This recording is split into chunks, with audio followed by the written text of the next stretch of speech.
Today is May 21st, 2020. I know it's been a week since I streamed Skyrim Storytime, so it's well past time we get back into it. I'm joined already in the channel by a couple of people, so hopefully more will join, and I hope you enjoy Storytime. It's great for the lunch break and just watching me fail while dragons sit on me. Anyway, let's get back to it. It's been a minute. I don't even know where we left off. This is going to be interesting.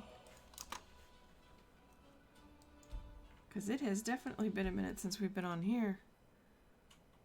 We've done Holdfast, we've done Ark, we've done Starbound. I'm level 25, just about to hit 26. Oh, that's right. We stopped here because there was a new book for me to read. And we'd hit the mark.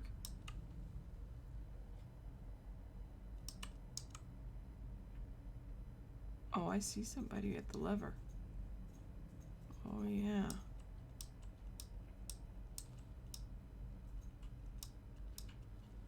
We gotta make with the sneaky sneak. Alright, so today's first story is Paula, Book 1 by Bjorn Myrstid. Paula.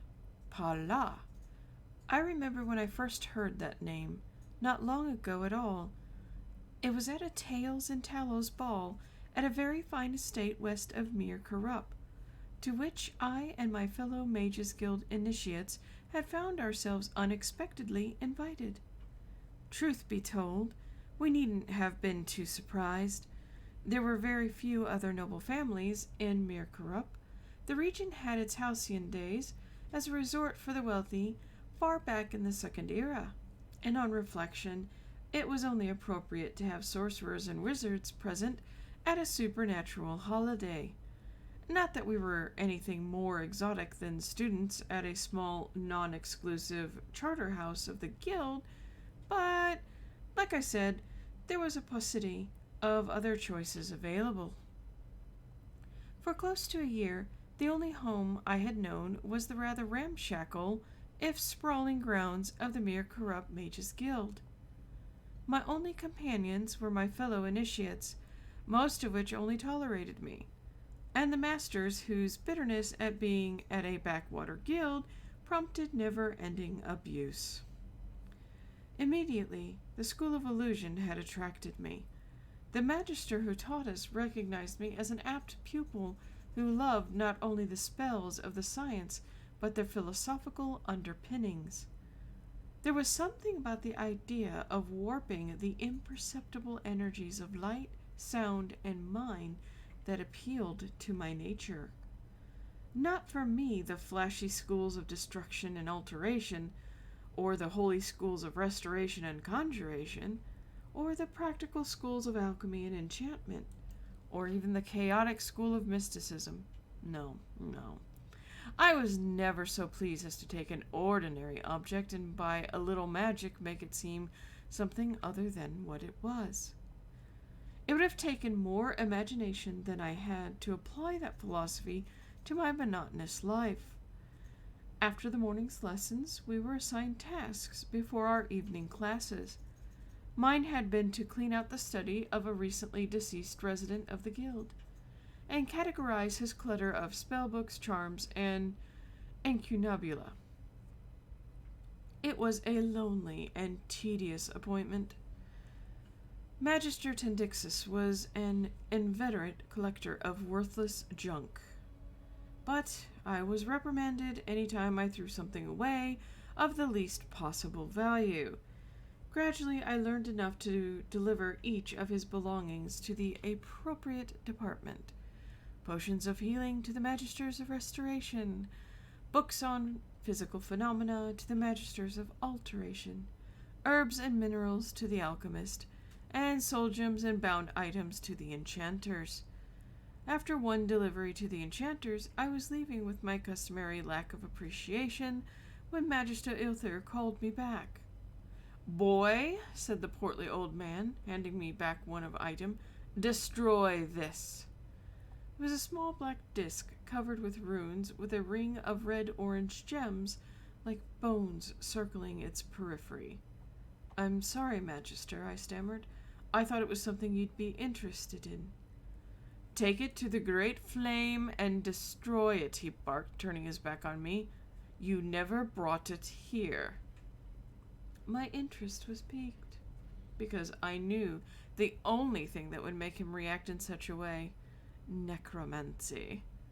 I went back to Magister Tendixus's chamber and pored through his notes, looking for any reference to the disc. Unfortunately, most of the notes had been written in a strange code that I was powerless to decipher. I was so fascinated by the mystery that I nearly arrived late for my evening class in enchantment, taught by Magister Ilther himself. For the next several weeks, I divided my time categorizing the general debris and making my deliveries and researching the disc. I came to understand that my instinct was correct. The disc was a genuine necromantic artifact. Though I couldn't understand most of the Magister's notes, I determined that he thought it to be a means of resurrecting a loved one from the grave. Sadly, the time came when the chamber had been categorized and cleared, and I was given another assignment, assisting in the stables of the guild's menagerie. At least finally, I was working with some of my fellow initiates, and had the opportunity of meeting the common folk and nobles who came to the guild on various errands. Thus was I employed when we were all invited to the Tales and Tallows ball. If the expected glamour of the evening were not enough, our hostess was reputed to be a young, rich, unmarried orphan from Hammerfell. Only a month or two before had she moved to our desolate wooded corner of the Imperial Province to reclaim an old family manor house and grounds. The initiates at the guild gossiped like old women about the mysterious young lady's past, what had happened to her parents, why she had left or been driven from her homeland. Her name was Betaniki, and that was all we knew. We wore our robes of initiation with pride as we arrived for the ball.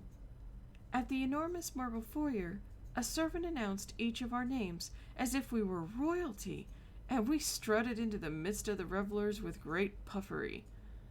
Of course, we were promptly ignored by one and all. In essence, we were unimportant figures to lend some thickness to the ball. Background characters. The important people pushed through us with perfect politeness. There was Old Lady Shaduri discussing diplomatic appointments to Balmora with the Duke of Rimfarlin. An orc warlord entertained a giggling princess with tales of rape and pillage. 3 of the guild magisters worried with 3 painfully thin noble spinsters about the haunting of Daggerfall. Intrigues at the Imperial and various royal courts were analyzed, gently mocked, fretted over, toasted, dismissed, evaluated, mitigated, admonished, subverted. No one looked our way even when we were right next to them. It was as if my skill at illusion had somehow rendered us all invisible. I took my flagon out to the terrace. The moons were doubled, equally luminous in the sky and in the enormous reflecting pool that stretched out into the garden. The white marble statuary lining the sides of the pool caught the fiery glow and seemed to burn like torches in the night. The sight was otherworldly, that I was mesmerized by it, and the strange Redguard figures immortalized in stone. Our hostess had made her home there so recently that some of the sculptures were still wrapped in sheets that billowed and swayed in the gentle breeze. I don't know how long I stared before I realized I wasn't alone. She was so small and so dark, not only in her skin but in her clothing, that I nearly took her for a shadow.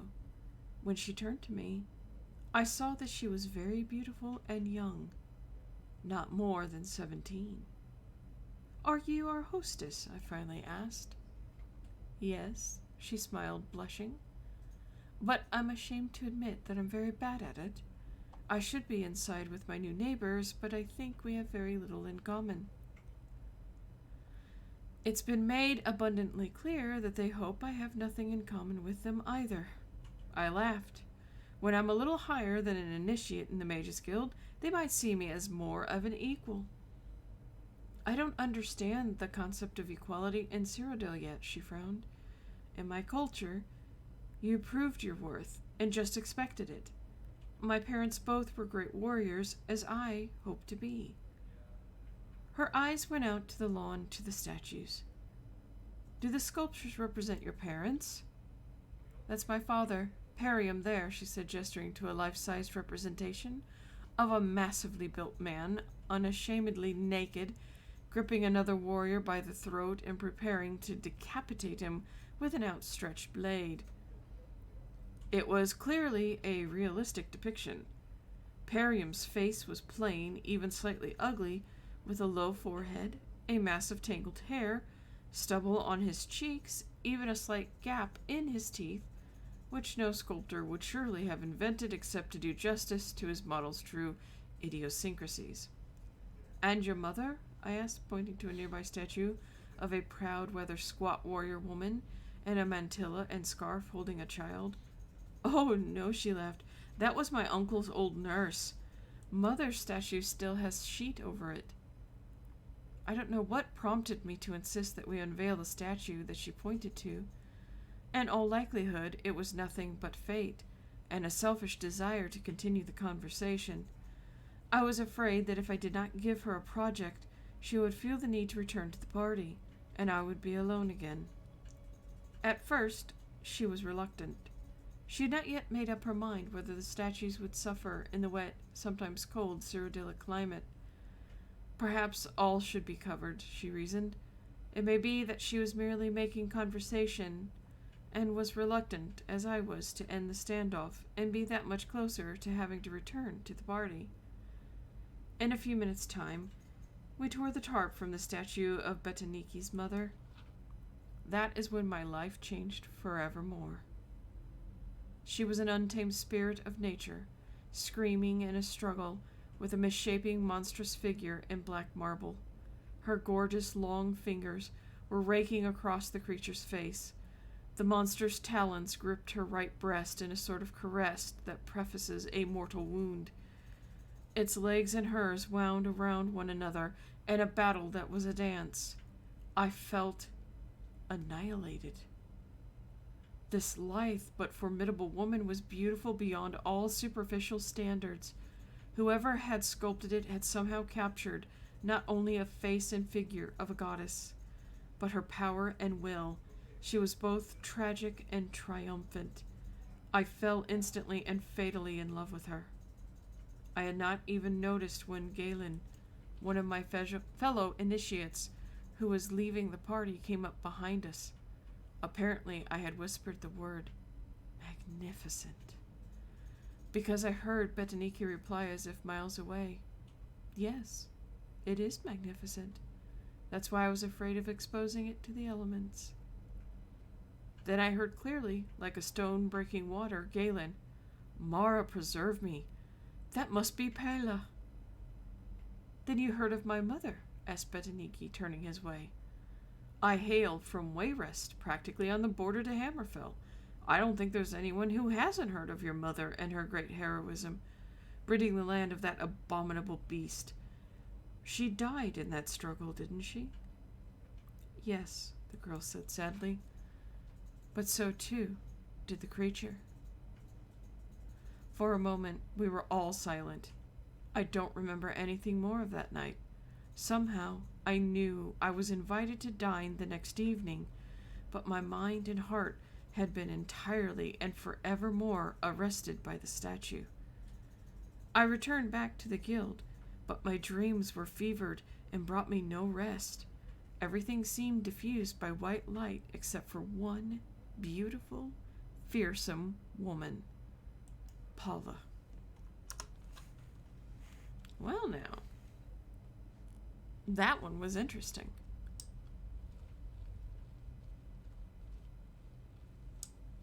You know, there was a Greek sculptor once who fell in love with a statue. I can't help but seeing some similarities.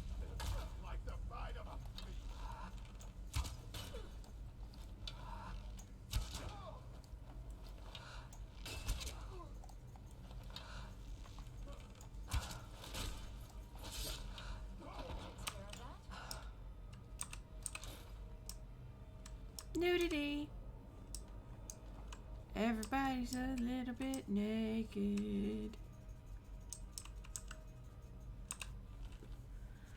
And we've already found our next story. And I must cover up my legs. It's a bit chilly today, even though it's the end of May. But then again, it's been raining for 2 weeks, so I guess the chill came with it. And he scoots in, take a drink of my tea. As is tradition, right? Can't have story time without a good cup of tea. A good cup of tea. Just a good cup of tea. So the next book we're going to read is Thief of Virtue. Let me tell the tale of the Thief of Virtue. In the land of Hammerfell, in the city of Such, there lived a baron who was quite wealthy. He was a noted collector of rare coins. The Baroness, Veronique, found the whole thing quite tedious. However, she did appreciate the lifestyle that the baron's wealth provided. Ravius Tyrannus was a noted thief. He claimed to be a master thief in the mythical guild of thieves. However, that was most likely just braggadocio. The only known thieves' guild was wiped out over 450 years ago. Ravius decided that the baron should share his wealth. Specifically, he should share it with Ravius. The wily thief crept into the baron's castle one night, intending to do just that. The walls of the castle were noted for their height and unscalability. Ravius cleverly used an arrow of penetration to affix a rope to the top of the battlements. Once on the battlements, he had to evade the baron's guards. By hiding in the shadows of the crenulations, he was able to work his way to the keep undetected. Entering the keep was child's play for a thief of his caliber. However, a cunning lock with no less than 13 pins protected the private quarters of the baron. Ravius broke only 9 lockpicks to open it. Using only a fork, a bit of string, and a wineskin, he disabled the 7 traps guarding the baron's coin collection. Truly, Ravius was a master among thieves. With the coins safely in his grasp, Ravius began his escape only to find the way blocked. The baron had found the open door and was raising the guard to scour the castle. Ravius fled deeper into the castle, one step ahead of the questing guards. His only way out led through the boudoir of Baroness Veronique. He entered to find the lady preparing for bed. Now, it should be said at this point that Ravius was noted for his handsome looks, while the Baroness was noted for her plainness. Both of these facts were immediately recognized by each of the pair. "Dost thou come to plunder my virtue?" asked the lady all a-tremble. "Nay, fair lady," Ravius said, thinking quickly. "Plunder be a harsh term to apply upon such a delicate flower as your virtue." "I see. Thou hast made off with mine husband's precious coins." Ravius looked deeply into her eyes and saw the only path by which he would escape. This night, with his life, it would require a double sacrifice. "Though these coins are of rarest value, I have now found a treasure that is beyond all value," Ravius said smoothly. "Tell me, O beauteous one, why dost thy husband set 7 deadly traps around these tawdry coins, but only a simple lock upon the door of his virtuous wife?" "Ignace protects those things that are dearest to him," Veronique replied with ire. "I would give all the gold in my possession to spend but one moment basking in your radiance." With that, Ravius set down the coins he had worked so hard to steal. The Baroness swooned into his arms. When the captain of the guard asked to search her quarters, she hid Ravius most skillfully. She turned over the coins, claiming the thief dropped them when he fled out the window. With that sacrifice made, Ravius steeled himself for the second. He robbed the Lady Veronique of her virtue that night. He robbed her of it several times, lasting well into the wee hours of the morning. Exhausted, yet sated, he stole away in the pre-dawn hours. Oh, saucy! Very, very saucy. My, my.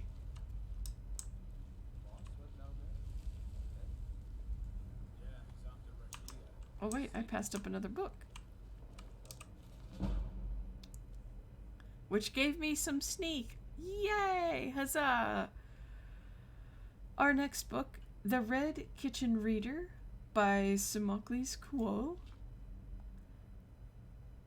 Though naturally modest, I must admit to some pleasure in being dubbed by our emperor's father, the late Pelagius IV, as, quote, the finest connoisseur in Tamriel. He was also good enough to appoint me the first, and to this day, the only master of cuisine in the imperial court. Other emperors, of course, had master chefs and cook in their staff, but only during the reign of Pelagius was there someone as rarefied taste to plan the menus and select the finest produce to be served at court. His son Uriel requested that I continue in that position, but I was forced to graciously decline the invitation because of age and poor health. This book, however, is not intended to be an autobiography. I've had a great many adventures in my life as a knight of fine dining, but my intention for this book is much more specific. Many times I have been asked, quote, what is the best thing you ever ate? Well, the answer to that is not a simple one. Much of the pleasure of a great meal is not only in the food, it is in the setting, the company, the mood. Eat an indifferently cooked roast or a simple stew with your one true love, and it is a meal to be remembered. Have an excellent 12-course feast with dull company while feeling slightly ill, and it will be forgotten or remembered only with distaste. Sometimes meals are memorable for the experiences that come before them. Fairly recently, in northern Skyrim, I had a bit of bad luck. I was with a group of fishermen observing their technique of capturing a very rare, very delicious fish called Maringar. The fish is found only far from shore, so it was a week's voyage out beyond civilization. Well, we found our school of Maringar, but as the fishermen began spearing them, the blood in the water attracted a family of drow, who capsized the boat and everyone in it. I managed to save myself, but the fishermen and all our supplies were lost. Sailing is not, alas, a skill I have picked up over the years, and it took me 3 weeks with no provisions to find my way back to the Kingdom of Solitude. I had managed to catch enough small fish to eat raw, but I was still delirious from hunger and thirst. The first meal I had on shore, of Nordic roast boar, jasmine wine, and yes, fillet of Maringar, would have been excellent under any circumstances, but because of the threat of starvation I had faced, it was divine beyond words. Sometimes meals are even memorable for the experiences that follow them. In a tavern in Falanesti, I was introduced to a simple peasant dish called kolapi. Delicious little balls of flesh, thick with spices and juice, so savory I asked the proprietress whence they came.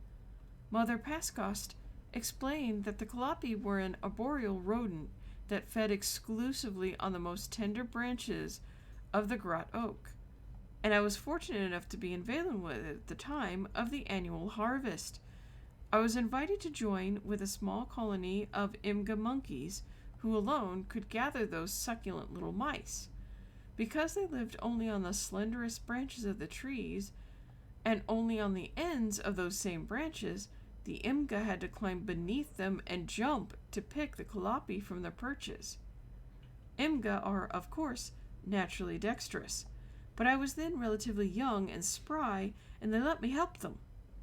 While I could never jump as high as they could, with practice I found that if I kept my head and upper body rigid and launched off the ground with a scissor-like kick, I could reach the calliope on the lowest branches of the tree. I believe I gathered 3 calliope myself, though with considerable effort. To this day, I salivate at the thought of calliope. But my mind is on the image of myself and several dozen Imgas leaping around beneath the shade of the grottoes. Then, of course, there are the rare meals memorable for what came before, after, and during the meal. Which brings me to the finest thing I ever ate, the meal that began my lifelong obsession with excellent cuisine. As a child growing up in Chindenhall, I did not care for food at all. I recognized the value of nutrition, for I was not a complete dullard, but I cannot say that mealtime brought me any pleasure at all. Partly, of course, this was the fault of my family's cook, who believed that spices were an invention of the Daedra, and that good Imperials should like their food boiled, textureless, and flavorless. Though I think she was alone in assigning a religious significance to this, my sampling of traditional Cyrodiilic cuisine suggests that the philosophy is regrettably common in my homeland. Though I did not enjoy food per se, I was not a morose, unadventurous child in other respects. I enjoyed the fights in the arena, of course, and nothing made me happier than wandering the streets of my town with my imagination as my only companion. It was on one such jaunt on a sunny Fridus in mid-year that I made a discovery that changed my heart and my life. There were several old abandoned houses down the street from my own home, and I often played around them, imagining them to be filled with desperate outlaws or haunted by hundreds of evil spirits. I never had the nerve to go inside. In fact, had I not that day seen some other children who had delighted in teasing me in the past, I would never have gone in. But I needed a sanctuary, so I ran into the closest one. The house seemed to be as desolate on the inside as on the outside, further proof that no one lived there, and had not for some time. When I heard footsteps, I could only assume that the loathsome little urchins I hoped to avoid had followed me in. I escaped to the basement, and from there, past a broken-down wall that led to a well. I could still hear the footsteps above, and I decided that I was still loath to confront my tormentors. Knocking aside the rusty locks on the well, I slipped down below. The well was dry, but I discovered it was far from empty. There was a sort of sub-basement to the house. 3 large rooms that were clean, furnished, and evidently not abandoned at all. My senses told me someone was living in the house after all. Not only my sense of sight, but my sense of smell, for one of the rooms was a large red-painted kitchen, and spread out on the coals of the oven was a roast, carved into small morsels. Passing a beautiful and appropriate bas-relief of a mother carving a roast for her grateful children, I beheld the kitchen and the wonders within. Like I said, food had never interested me before, but I was transfixed. And even now as I write this, words fail me in describing the rich aroma that hung in the air. It was like nothing I had ever smelled in my family's kitchen, and I was unable to stop myself from popping one of the steaming chunks of meat into my mouth. The taste was magical, the flesh tender and sweet. Before I knew it, I had eaten everything on the stove. And I learned at that very second the truth that food can and should be sublime. After gorging myself and having my culinary epiphany, I was conflicted in what to do. Part of me wanted to wait down in that red kitchen until the chef returned, so I could ask him what his secret recipe was for the delicious meat. Part of me recognized that I had stolen into someone's house and eaten their dinner, and it would be wise for me to leave while I could. And that is what I did. All-Star, good morning, and yes, she's still alive. I'm just catching up on some reading since we had a couple of episodes worth no books. I decided to try to get some books in. So, time and again, I've tried to return to that strange, wonderful place. But Chidenhall has changed over time. Old houses have been reclaimed, and new houses abandoned. I know what to look for on the inside of the house, the well, the beautiful etching of a woman preparing to carve out a roast for her children, the red kitchen itself, but I've never been able to find the house again. After a while, as I grew older, I stopped trying. It is better as it remains in my memory, the most perfect meal I ever ate. The inspiration for my life that followed was cooked up together with that fabulous meat right there in the red kitchen.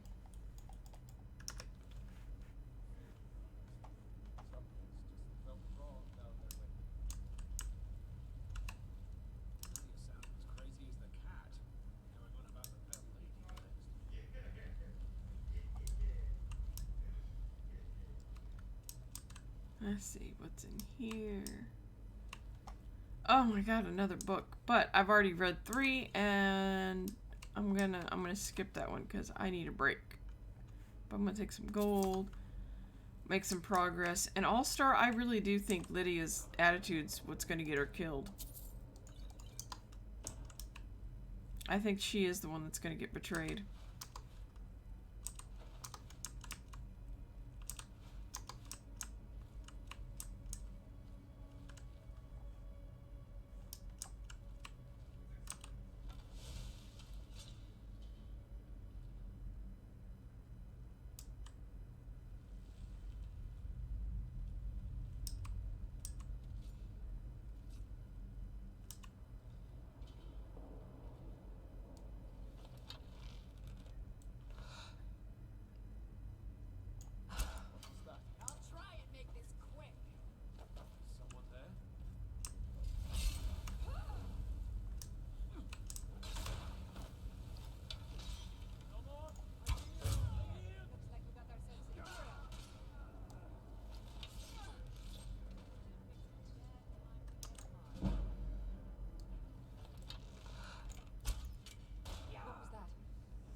Dang. Made me waste an arrow, did you? Oh well. Back to work. Back to pillaging and plundering.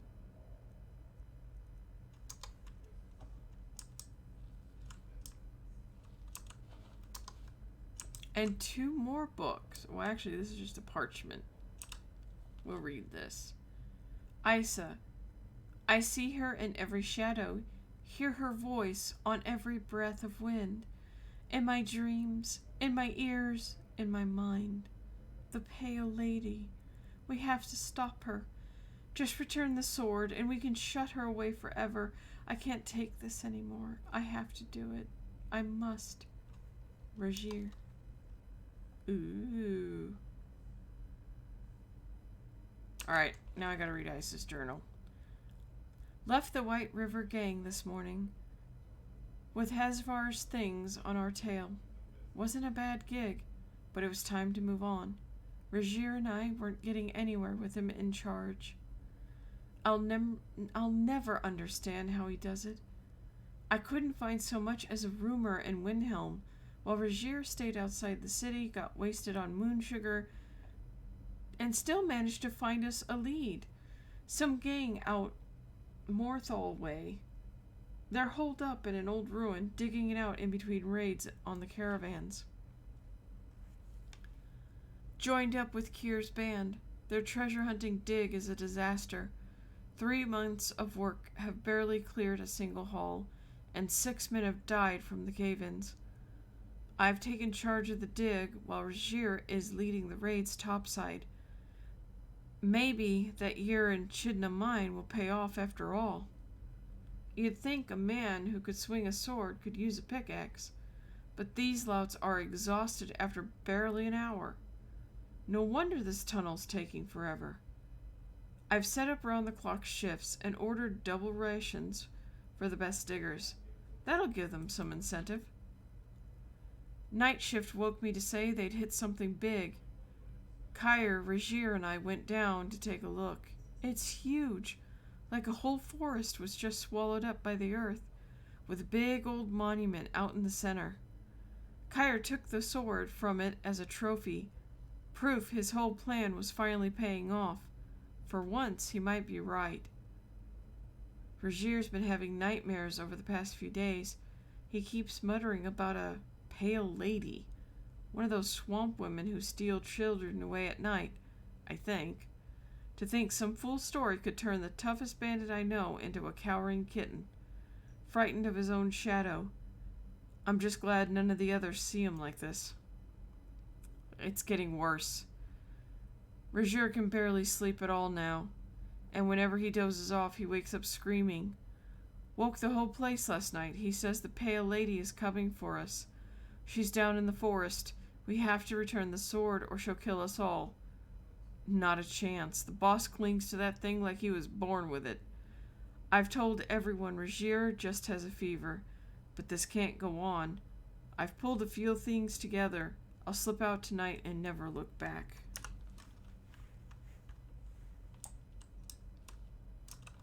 Yeah, I don't think I'd mess with the pale lady. But what do I know? Except I have some people. Let me loot that. Make you naked. Strange swords and strange ruins are often best left alone. Hey, hooker wench. Come down here. I'm overburdened.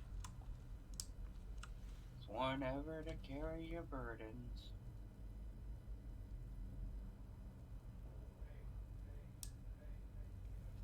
Yeah, see, All-Star wants me to kill her with the ebony blade because that's part of the betrayal quest. I have to kill somebody that matters to me. Why did I take that basket? What the hell's wrong with me?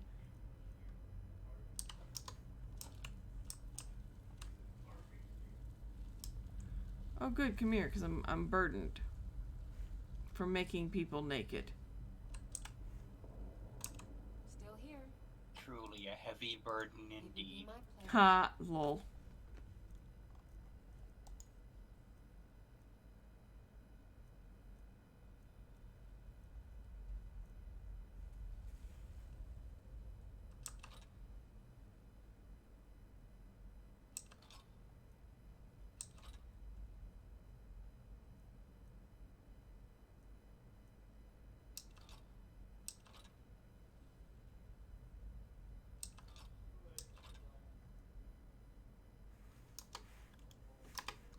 Let's get going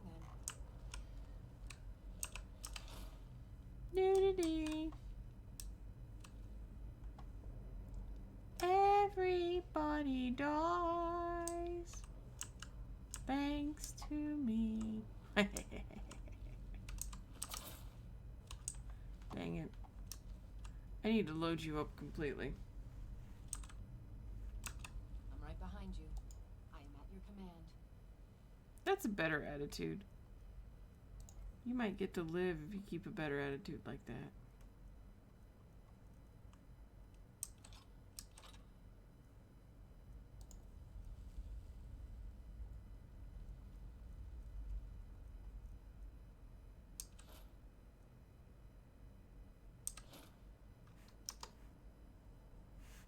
Dang.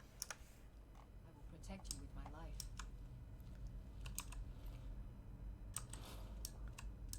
All this nudity. So little time.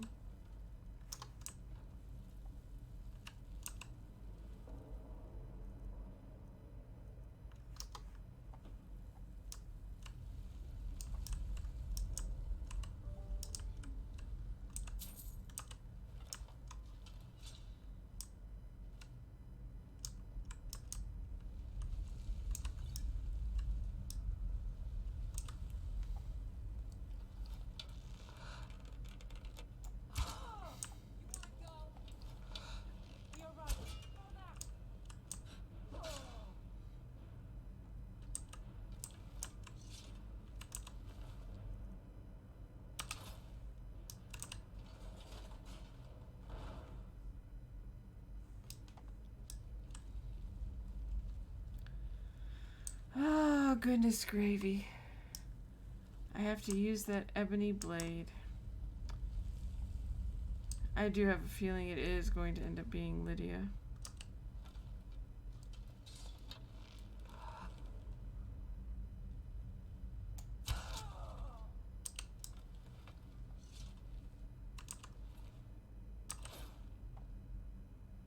Nudity for...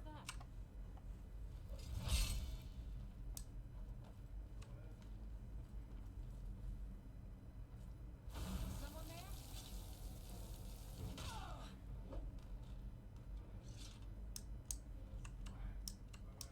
Wow, apparently she was easy to murder. Where did you knock her body off to? Ooh, ore. I like ore.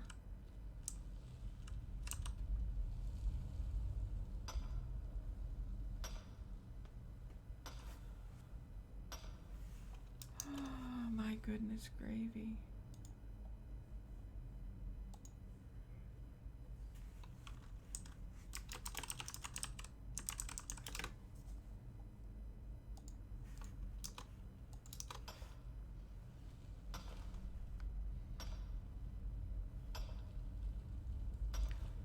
It's already noon, and since Thursday is a day I'm not supposed to be streaming, I will have to cut short because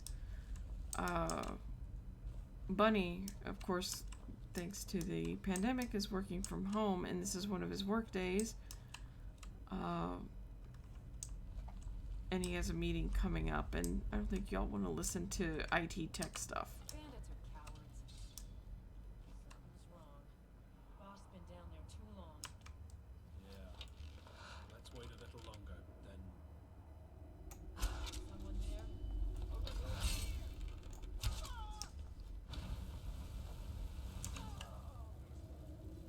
Nice shot, Lydia.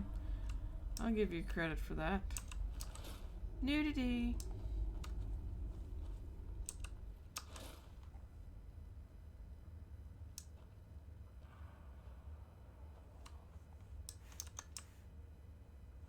I'm overburdened again, aren't I?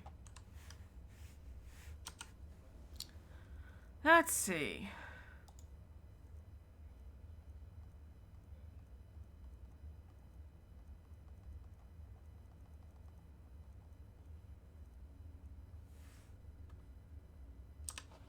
I'm dropping that.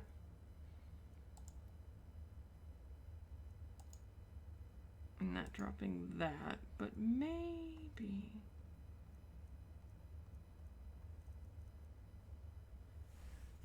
Let's see. Let's drop that. And that. And that. That'll let us go a little further.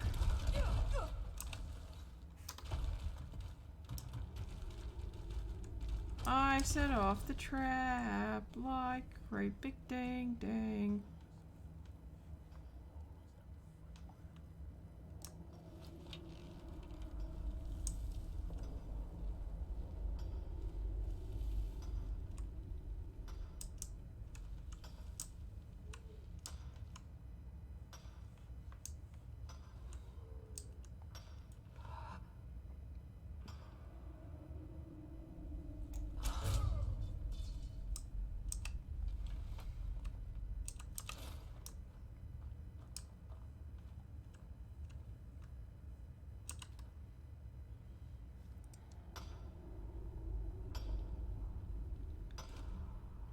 Every time I try to play multiplayer Skyrim, it glitches, it bugs out, and I don't know.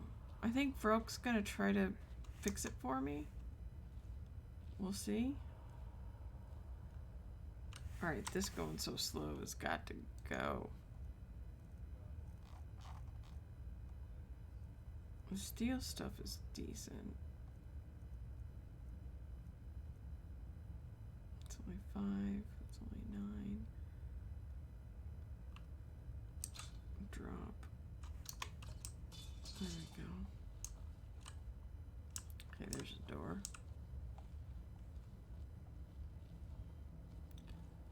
there was some ore over here. But I see a chest, but it looks like it's opened. It's empty. Weak. Weak. Super weak.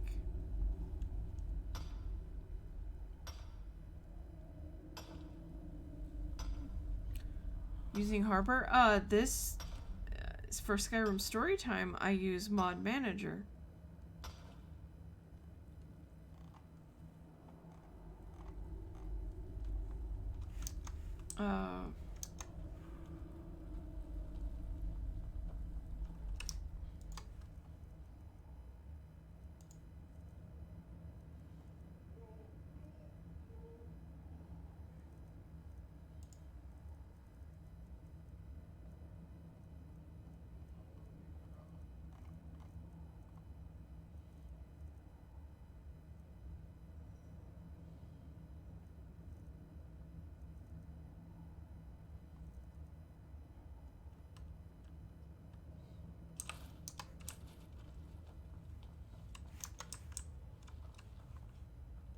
Okay, I killed him with that way.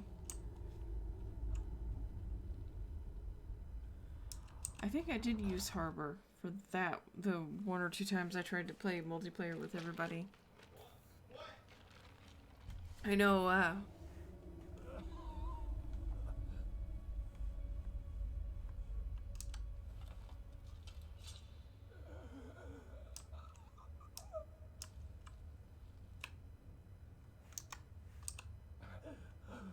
Finally, someone came. The cat, Rajir, ambushed me. He's trying to take the sword back. I can't.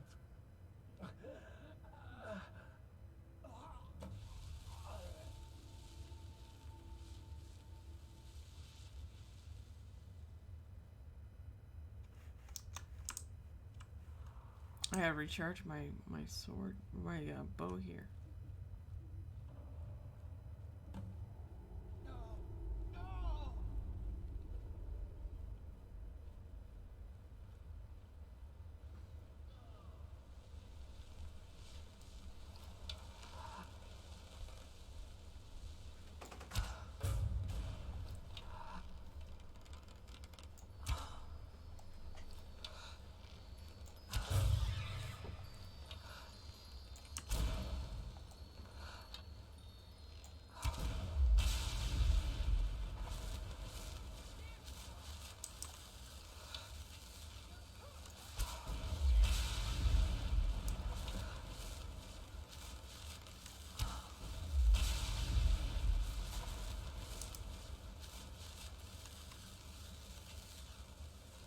Wicked.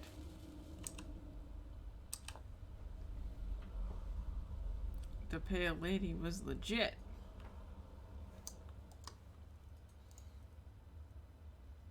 You are empty. I need to recharge you.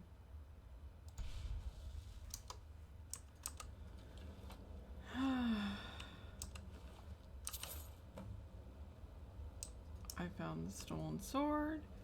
I'm overloaded. I completed the pale lady. Got a soul gem. Killed some stuff and things. Oh god, do I have to run all the way back? No! No! I'm overburdened. I'm heavy.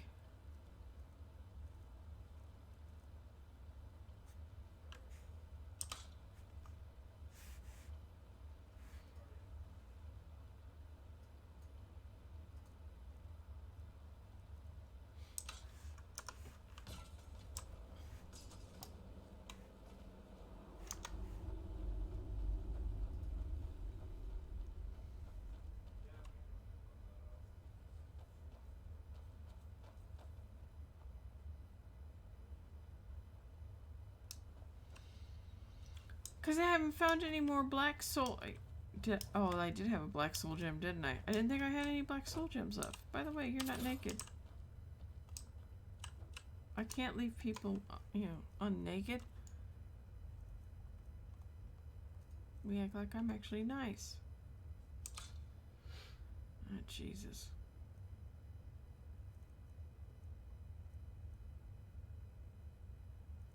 Keeping that pale blade, though.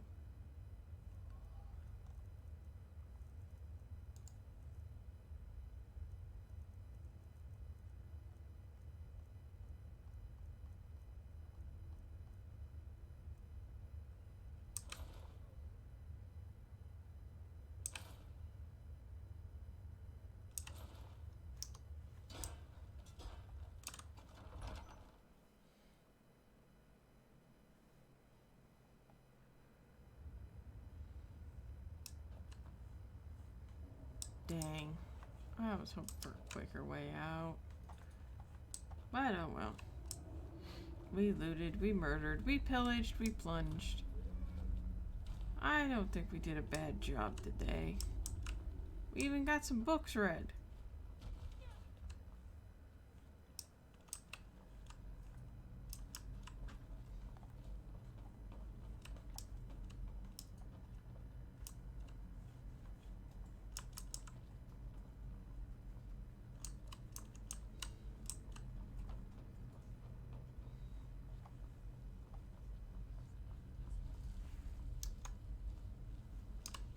There's another book to read too, but I've already read 3.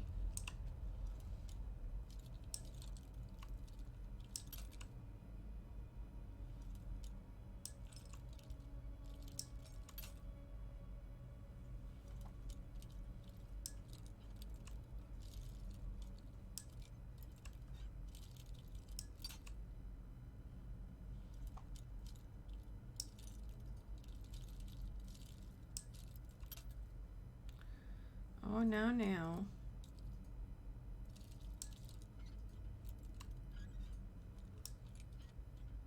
There we go. Open up for me.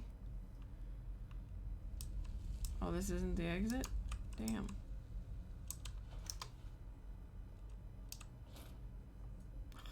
It's heavy. I didn't mean to pick all that up. It's heavy. You're really heavy. Oh, and you're not even special. Never mind. I'll drop you. Oh wow, I didn't know I chucked it, I yeeted it across the wall. That's fantastic.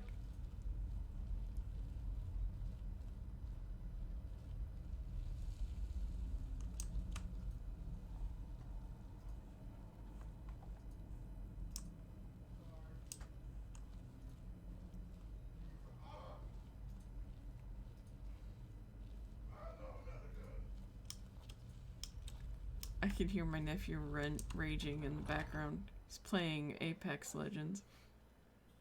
It's hilarious. The wrench is real. I've been leveling up my stam, I promise. I've been super neglectful.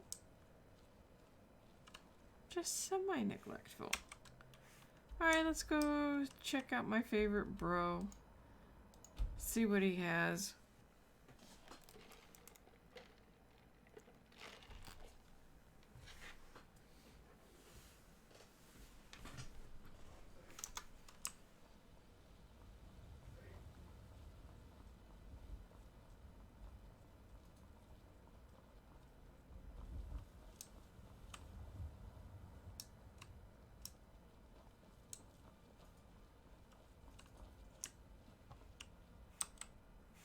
Oh, it's early.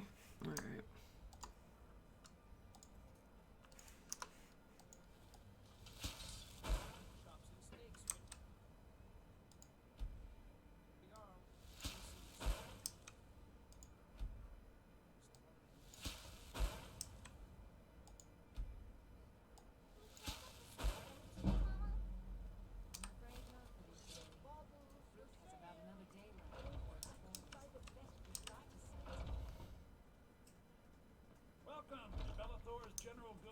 What, I do?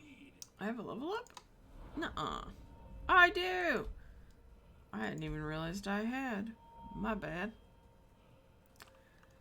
Do, do, do, do, do, do, do, do, do, do, do, do.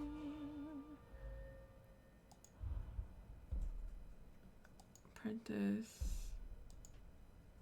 Depth requires 50. Boo.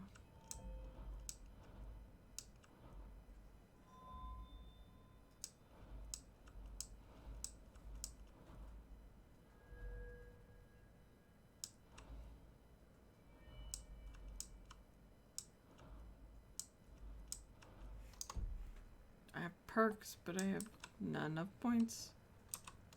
Everything's for sale. Trinkets, odds and ends, that sort of thing. What do you have for me, darling? Is there anything I might want?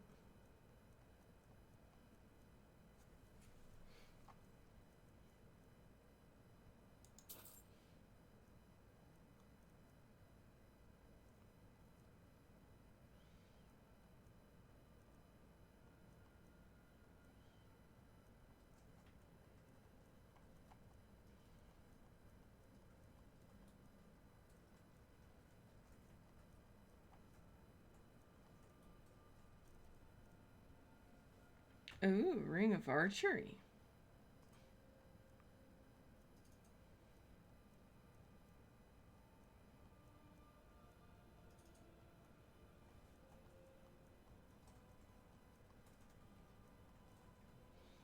I notice you still have no goat horns.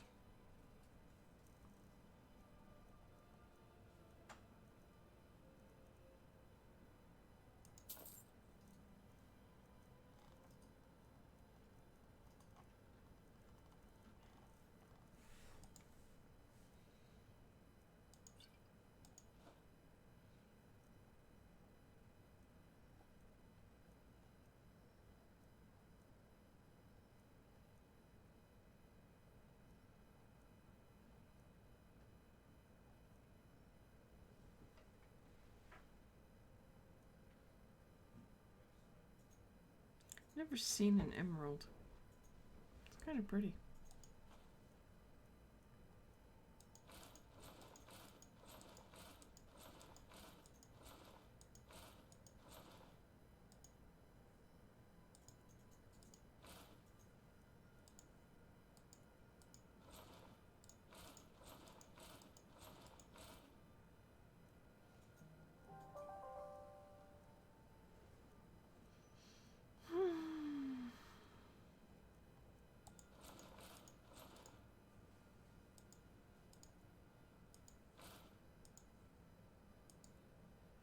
Gonna make Belthor broke here.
Look at all this stuff I've got. The Pale Blade. I'm keeping that.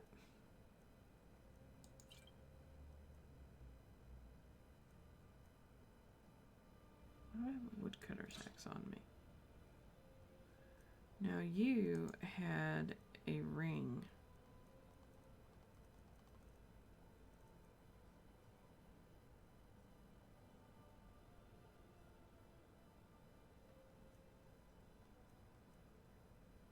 Which was 20%.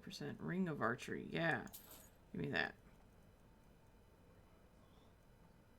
Have you given thought to the bound bow spell? The bound bow spell. Yes, there is a bound bow spell that's a conjuration spell. It requires conjuration 50, but it basically is a Daedric bow, and it summons 100 Daedric arrows when you pull it out. Wicked. I'm still. Or what? I still wait. Arrows, but they do damage like a Daedric arrow. So it might be something because you can't ever have it disarmed because it's bound. There's a couple of other things you can do to tweak it out in the conjuration tree. The increases to bound weapons will increase it, and I believe there's a perk that lets you automatically soul steal with all bound weapons, including bound bows. Nifty. Well, I do know that I've got 32,000 gold, so I might as well buy the stupid house here so I could dump Lydia off whenever I want. But I need to start making friendly with the next place to build a homestead. I looked it up. I forgot where it is, though.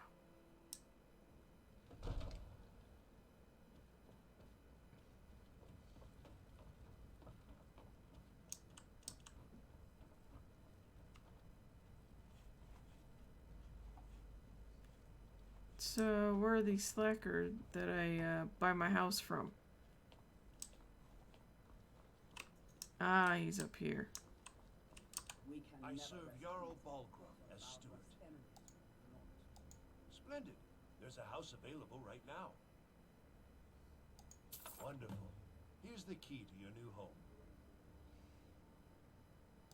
I'll be glad to help you. There are many ways to improve your home, provided you have the coin. And of course, don't forget to consult your home decorating guide for descriptions of the decorations you can buy. Now, what would you like to purchase? Yeah, there's a conjuration perk, Mystic Binding, where bound weapons do more damage, so it does even more damage than a Daedric bow does. Soul Stealer, which causes all bound weapons to cast Soul Trap on targets just at will. And Oblivion Binding, which bound weapons will banish summoned creatures and turn raised ones. So the combination of that is pretty strong. Very well. I'll make the arrangements. The next time you visit your house, your new furnishings will be in place. Is there anything That's else you'd like too to nifty. Yeah, of course, it requires conjuration 50 really to be able to use the spell, but you know. Is there anything else you'd like to purchase? Very well. What was the dagger that would banish them into the Daedric realm, do you remember? I know what you're talking about, but I don't recall. It's a fluffy. Very well. Hee. That was on a downloadable chapter, I think. Very well. I accidentally did this stupid. The next time you visit your house, your new furnishings will be in place. My bad. Is there anything else you'd like to purchase? Enjoy your visit to Dragon's Reach. Alright, we have a bunch of books. Let's see what we want to listen to next. We have Brief History of the Empire, Herbane's Bestiary, Hag Ravens. Do that one. Do that one. You want Hag Ravens? Brief History of the Empire. Oh, Brief History. I thought you wanted Hag Ravens. I guess it's time for our next story, as I'm making up for those couple of episodes where I played forever and actually didn't do anything. Well, you got to strip a lot of people, so it wasn't a total loss. I continue to do that. That's like my calling card now. Did you find somebody naked with an arrow? That's my calling card. You know, the best thing about your live streams is that if kids watch them, then their parents don't have to explain them the birds and the bees. All they have to do is watch your stream, and there you go.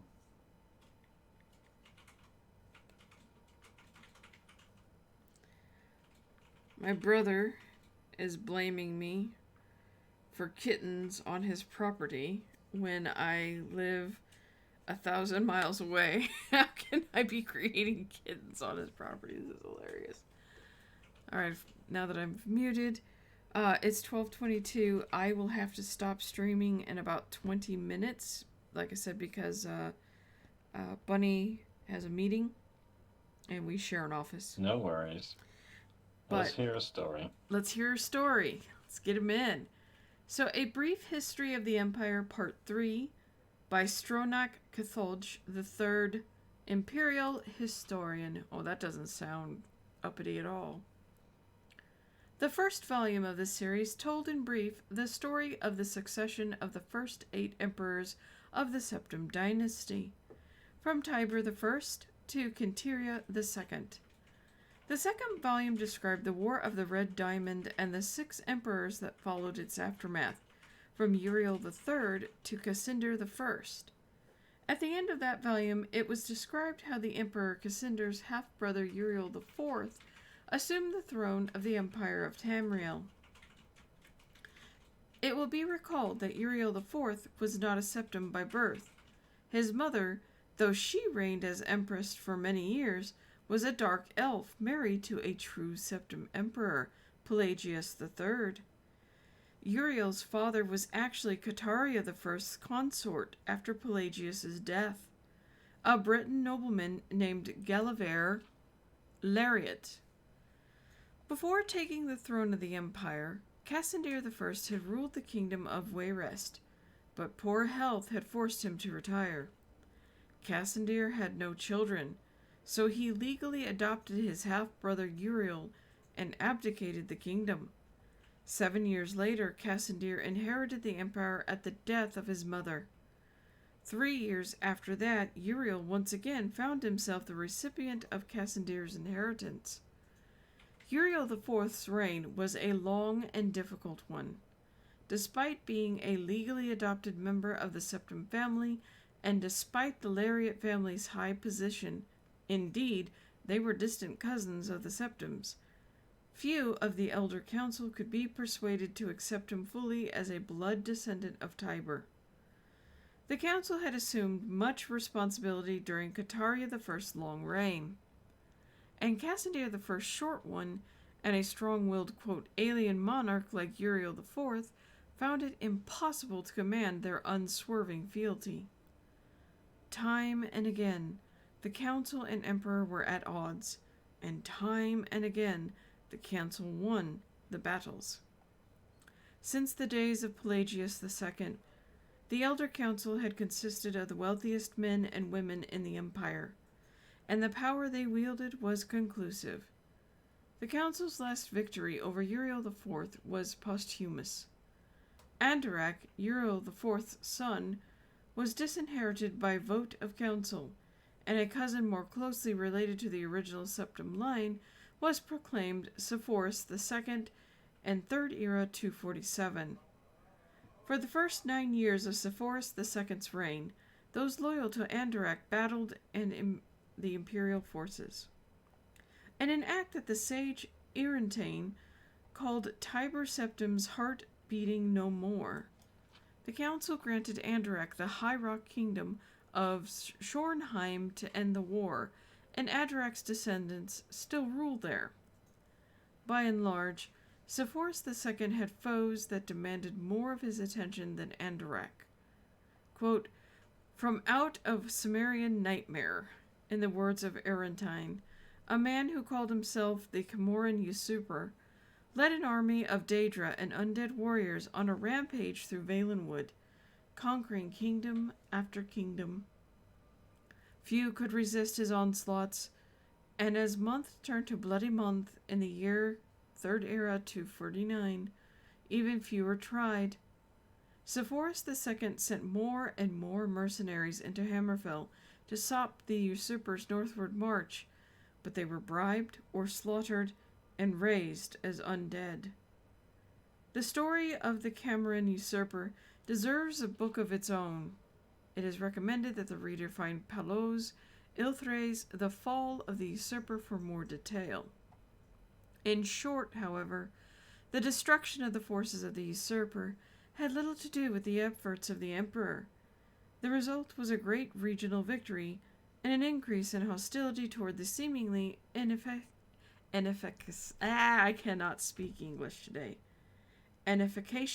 empire.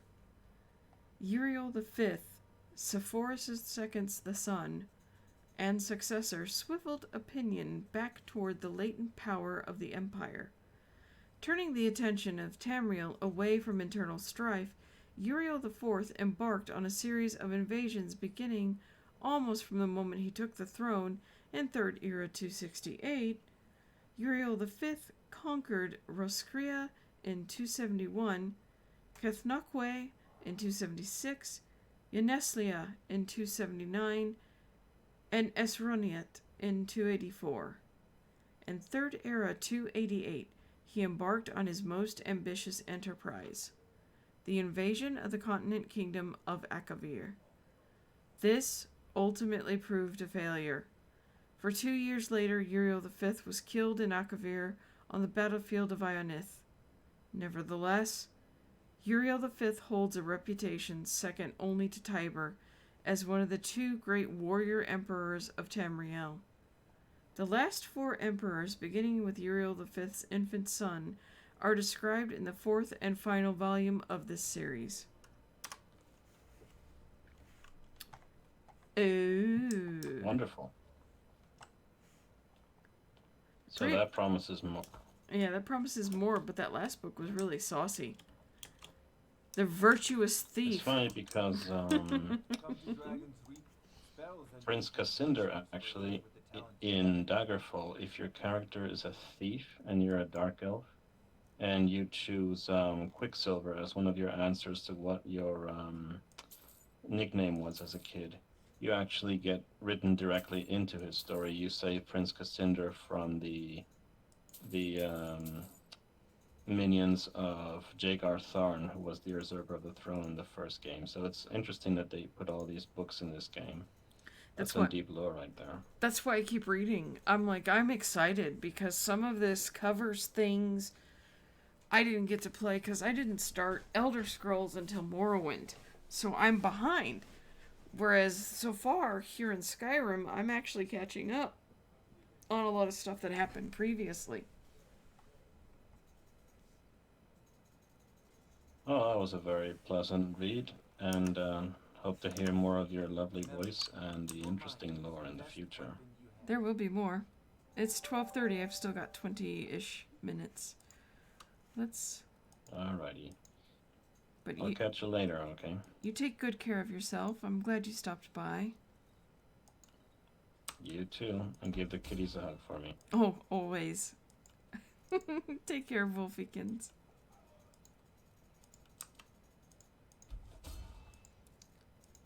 Let's get some enchantments in. Make some money. Maybe go kill a mud crab or 2. Because that always makes me happy.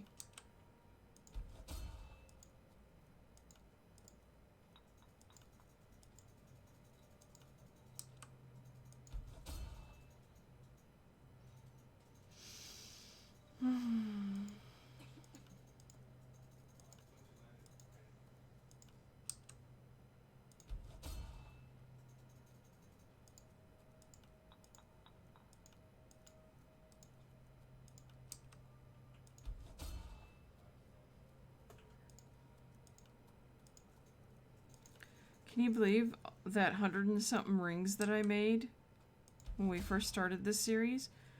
We're down to the last 10.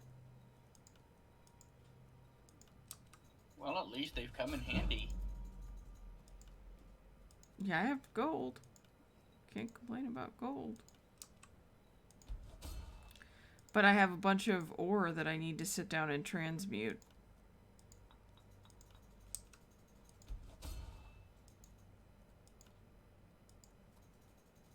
And after Bunny has his meeting, I think we'll stream some Starbound.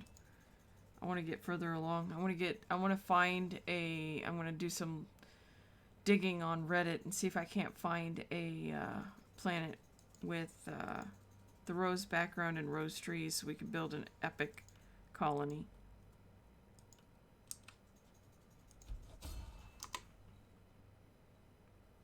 Okay. Farengar. Take a look.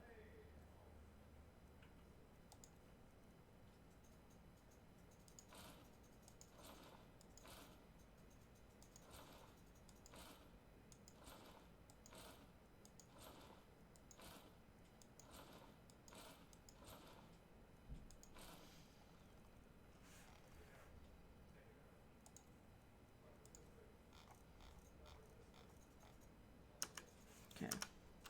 Remember, your mind is the best weapon you have. Okay, Farengar. I'm out. Peace out. How much do I weigh? I'm still heavy. I need to go home and drop off stuff. That's what we need to do. Then I think what I'll do. You have a place to stay now. Well, if you say so. Be careful out there. Although you do have a bunch of crap on you, I should What go is sell. Standing around is rubbish. You should be taken to fight to the Stormcloaks.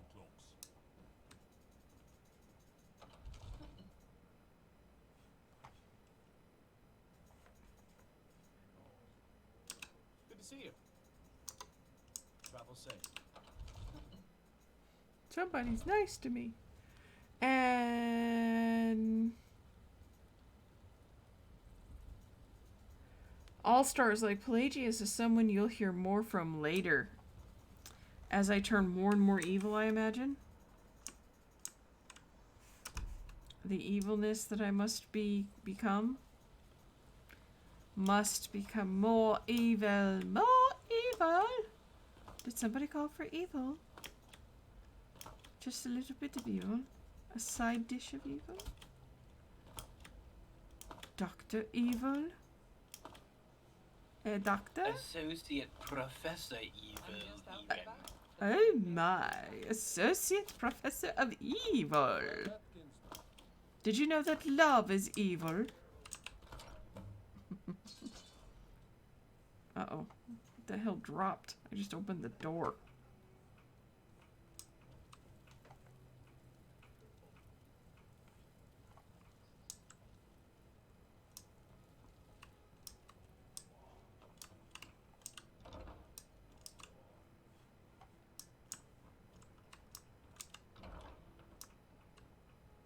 I have the curiosity if she'll actually come here. I was wondering if she would.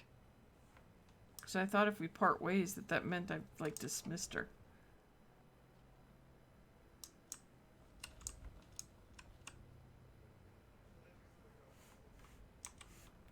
Anyway, it's time for us to go home. We haven't spotted the children or the... I do have a husband there. I should at least say hi to him, take his home cooking. Mama, you're back. Let's play a game. What do you want to play?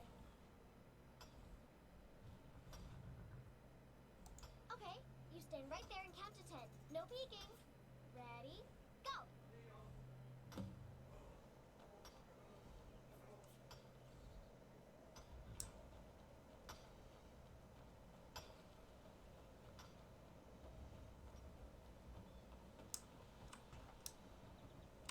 Mama! Oh, you found me. 10, 9, 8, 7, 6, 5, 4, 3, 2, 1. Prepared or not, I'm coming.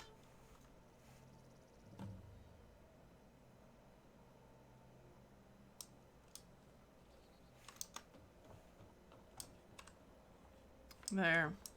That's my obligation to the children.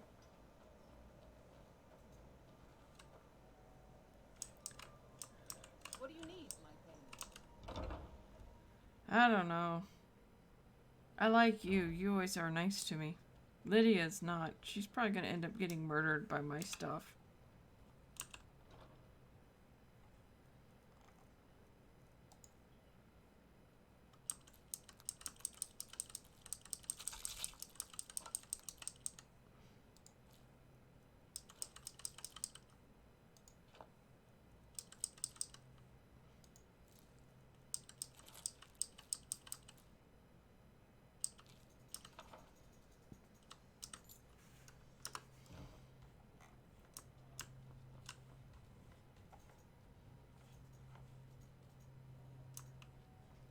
Hey, Vorstek.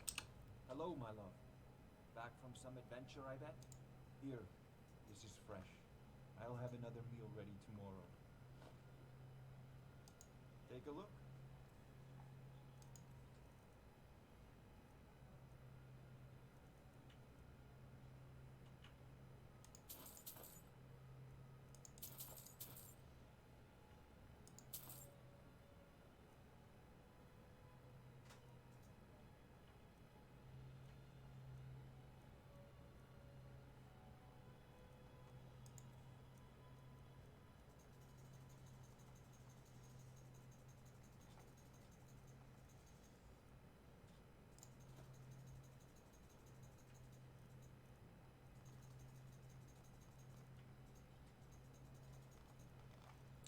Alright.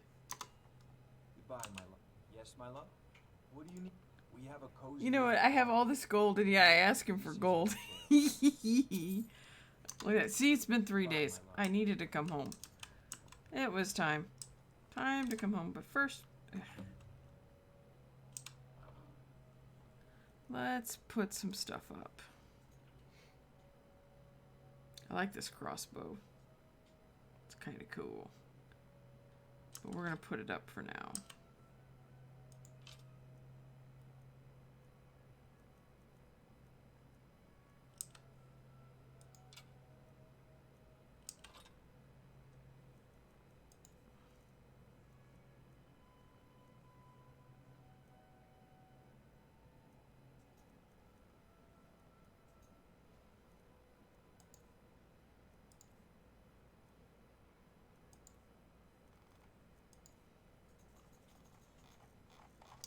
Okay, this needs to go outside. I like living here. The lake is so pretty. See, that's nice.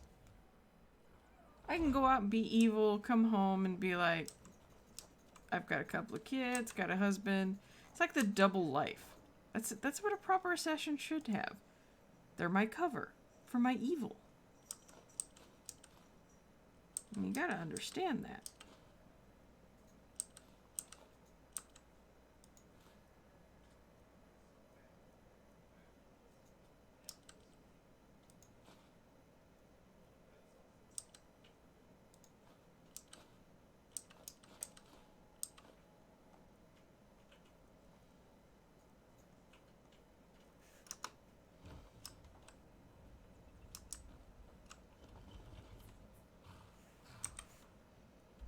Okay, mud crabs.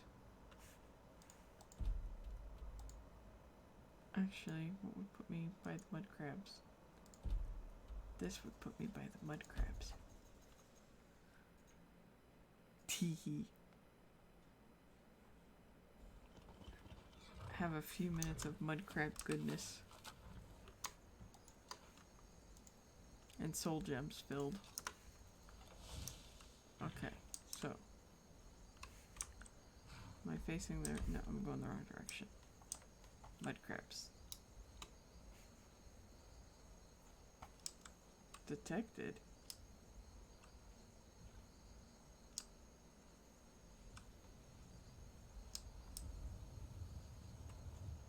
What have they respawned? Well, they have.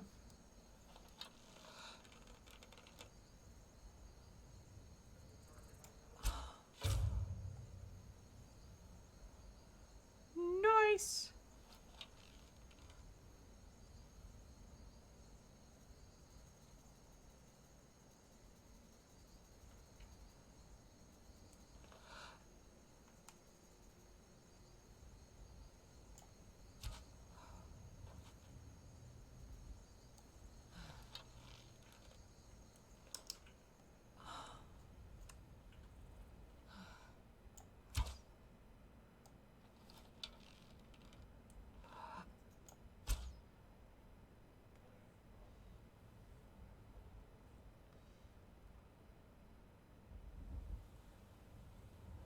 This place respawned.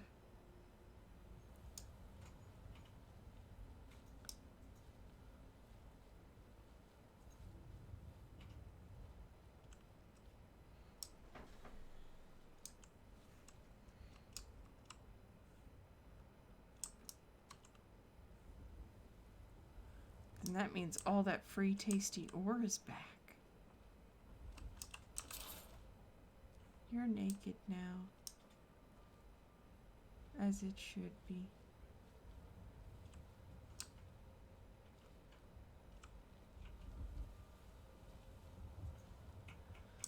Okay, you guys all fought all over the place, and I'm not seeing a bunch of bodies for me to freely loot.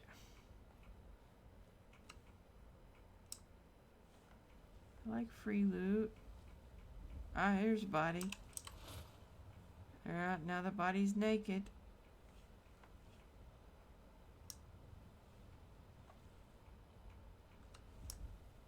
But I'm not seeing any more.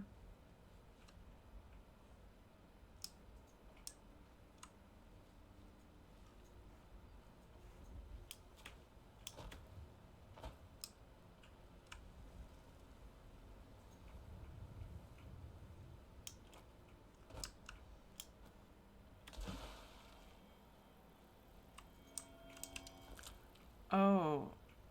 Oh my. Are you dead? Yeah. What are you? You're a death hound. Something killed my mud crabs. No! My simple pleasure in life was taken by... No! My sadness. I am discovered. Who sees me?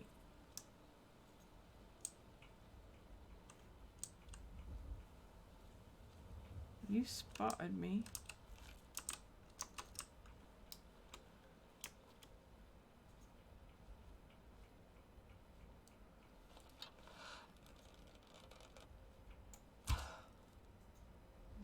Must have not thrown that high enough.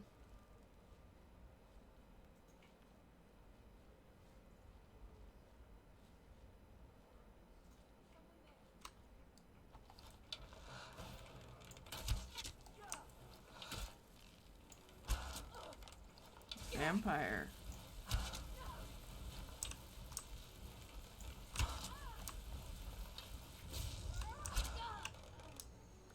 Hi, vampire. Oh, a pie recipe. Naked vampire. Pie. Yeah, let's take a look at that, by the way. Charas pie, a recipe. If I have to hear one more time about that famous gourmet who wrote that recipe book, I'll hack off my own ears with a blunt axe. Sure, he can cook up some dishes fit for them stodgy Imperials and them poncy Bretons, but real Nords want real Nord food, and my Charas pie is just that. Oh, I've read this. That's right, the Nord Charas pie. I've read that. Because real Nords want real Nord food. And look, I found some free ore. And it's gold. To make more gold rings. I'm suddenly reminded of the old school EverQuest game, the Hala's 10-pound meat pies. Right?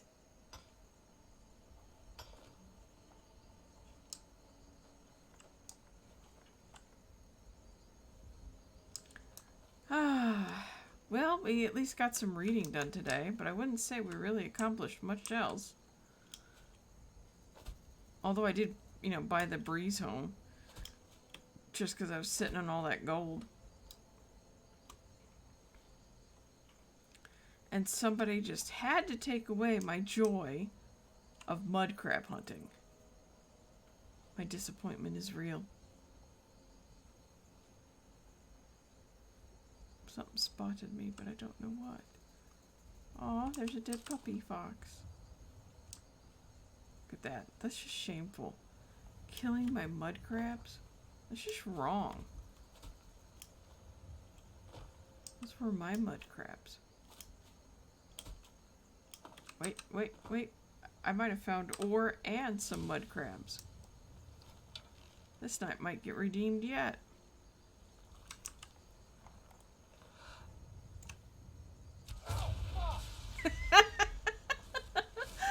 I don't know why that tickles me pink.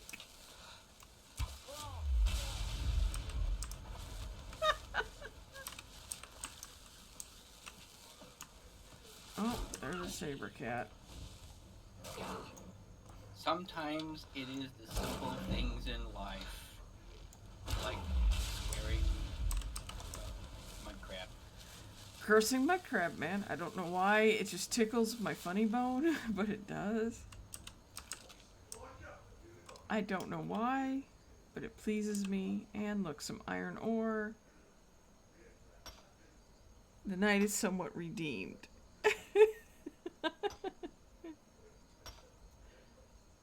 You know, I noticed my kid's pet was missing. She had adopted a fox and I didn't see it.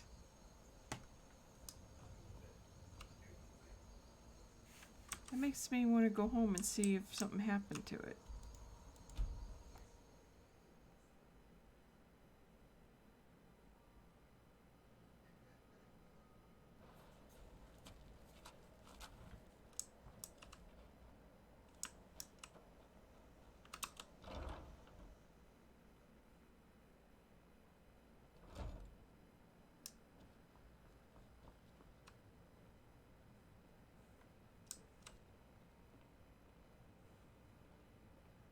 No, there it is. It's still there.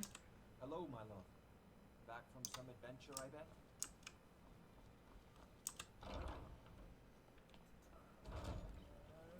Alright, it is... Oof, I'm cutting it close. I don't need the clay. I need the ore, though.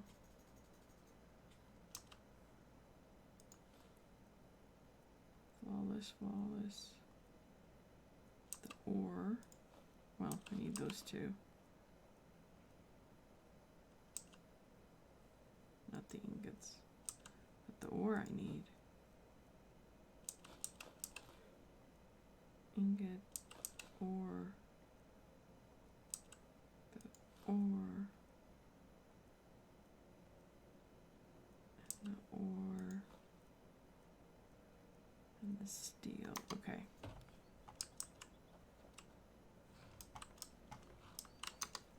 Alright.